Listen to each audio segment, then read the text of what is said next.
না মাঝখানে যেদিন দেশে ফিরলাম ওই দিন তো দেখি দেশ উল্টাই গেছে, জনগণের জাগরণ হয়েছে, পুলিশের হত্যাকাণ্ড হয়েছে। যেদিন আমি ফিরলাম ওই দিনই 3 সমন্বয়ক নাহিদ, আসিফ, আবু বকর তিনজনকে গণস্বাস্থ্য হাসপাতালে ট্রিটমেন্টের মাঝখানে ডাক্তারের ক্লিয়ারেন্স ছাড়া, ডাক্তারের ক্লিয়ারেন্স পরে জবরদস্তি করে নিয়ে ওদেরকে উঠিয়ে নিয়ে ডিবি অফিসে নিয়ে আসা হয়েছিল। কেন আনা হয়েছিল? ওরা তো বলছে নিরাপত্তার জন্য। আমরা তো সবাই ভিডিওগুলো দেখছি, কে কাকে মারতেছিল। কার নিরাপত্তা লাগবে? ওদের নিরাপত্তা কার থেকে লাগবে? ওদের পরিবারদের সাথে কি ওরা নিরাপদ ছিল না?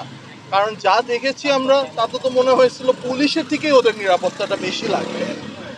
ওদেরকে ডিবি অফিসে এনে, শুধু ওরা না আরও 3 জন সমন্বয়ককে এনে রাখা হয়েছে কতদিন।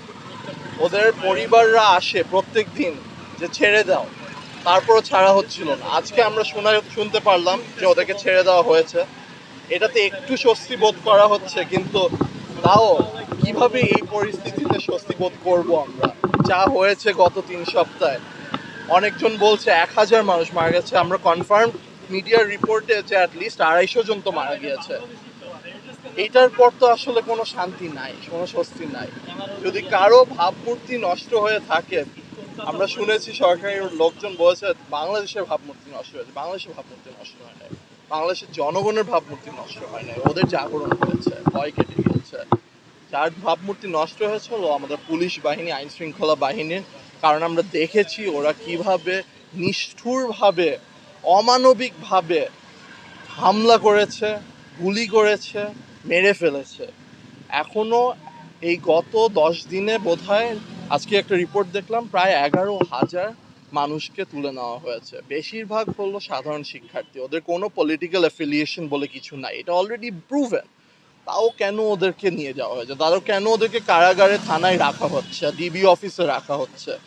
আমরা এসেছি এখানে যে শুধু 6 সমন্বয়কে ছাড়লে হবে না, সব সাধারণ শিক্ষার্থীদেরকে ছেড়ে দেওয়া দরকার এবং একটা নিরপেক্ষ তদন্ত দরকার।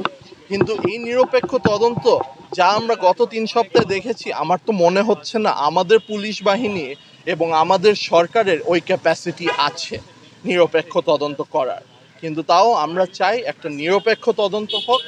যারা রাষ্ট্র সম্পদে ড্যামেজ করেছে, যারা খুন করেছে, যারা যে কোনো অপরাধ করেছে, ওদেরকে পানিশ করা হোক। কিন্তু তদন্ত ছাড়া 11,000 মানুষকে এইভাবে কারাগারে নিয়ে যাওয়া, এটাও তো একটা অপরাধ। ছাত্রদের আন্দোলন হয়েছে এবং এক পর্যায়ে কিন্তু সেনাবাহিনী মাঠে নামাতে বাধ্য হয়েছে। আসলে সরকারকে আতঙ্কিত বা ভয় পেয়েছে মনে করছেন? শোনেন, একটা সরকারের সবসময় একটু ভয়ে থাকা দরকার, আচ্ছা? কারণ ওদের জবাবদিহিতা হওয়ার কথা জনগণের কাছে। হয়তো ওরা 15 বছর সরকার করে ভুলে গিয়েছিল এই কথাটা। সব সরকারেরই একটু ভয়ে থাকা দরকার নিজের জনগণের থেকে, যে আমার কাজ হলো আমি জনগণকে সার্ভ করি, আমার জবাবদিহিতা হলো জনগণের কাছে।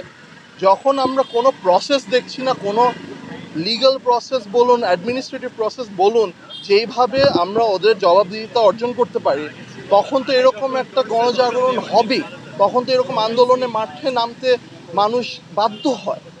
সো এটা আমি জানি না ওরা কতটুকু ভয় পেয়েছে, আমি জানি না ওরা ভয় পেতে পারে নাকি, কিন্তু ওদের একটু পাওয়া তো দরকার যে জনগণের কাছে ওদের জবাবদিহিতা।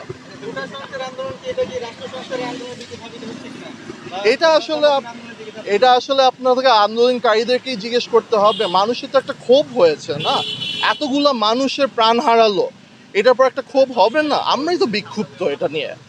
সো আমি জানি না আসলে ওদের ডিমান্ড তো ওরা 9টা দিয়েছে, ওই 9টা ডিমান্ডই এখনো রেলেভেন্ট আছে। ওটার সাথে আমরা যেটা ডিমান্ড করছি বিক্ষুব্ধ জনগণ হিসাবে, যে আমাদের একটা নিরপেক্ষ তদন্ত লাগবে এবং সব শিক্ষার্থীদের মুক্তি চাই।